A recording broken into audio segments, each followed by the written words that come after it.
تدري مواقع التواصل والمجتمع بصورة عامة مرات يوصلك إلى مرحلة أنت تصير كذاب بدون ما تشعر. يعني مو عبالك الكذاب إلا لما من هذا الشخص ما سمع شيء وإجا قال لهذا، قال له يابا تدري فلان شنو قال فلان شو وفلان شو، وهو ما سامع من عنده.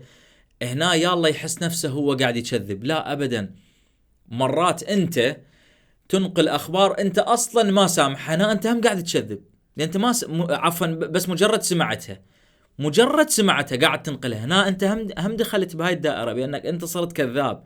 واللي قايله منه هذا الكلام اللي قايله النبي صلى الله عليه وآله، لكن لما طبقناه بالحياة أنت لأنه بيها مواقع تواصل وكذا توقعت الكلام عادي. تعال اسمع وياي.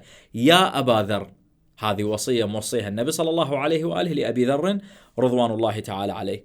يا أبا ذر، كفى بالمرء كذبا أن يحدث بكل ما يسمع. يقول كلش كافي أن تقولون هذا كذاب أنه تشوفه يحدث بكل ما يسمع، شكو شي سمع اجا سولف بيه. تحقق، دقق، تابع، اقرأ.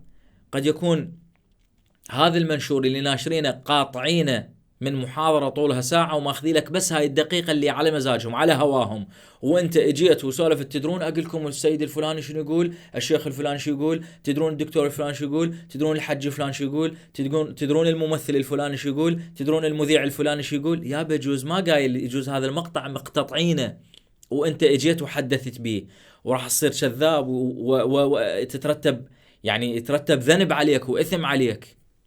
فيا إخواني، أي شيء بصورة عامة، أي شيء كان اتحقق من عنده، يلا ذي الساعة نقله. والكلام من كتاب بس هاي الوصية القصيرة اللي هي كفى بالمرء كذبا أن يحدث بكل ما يسمع، من كتاب مكارم الأخلاق الباب 12 في نوادر الكتاب صفحة 366، وصية النبي صلى الله عليه وآله لأبي ذر رضوان الله تعالى عليه. دمتم بخير وفي أمان الله.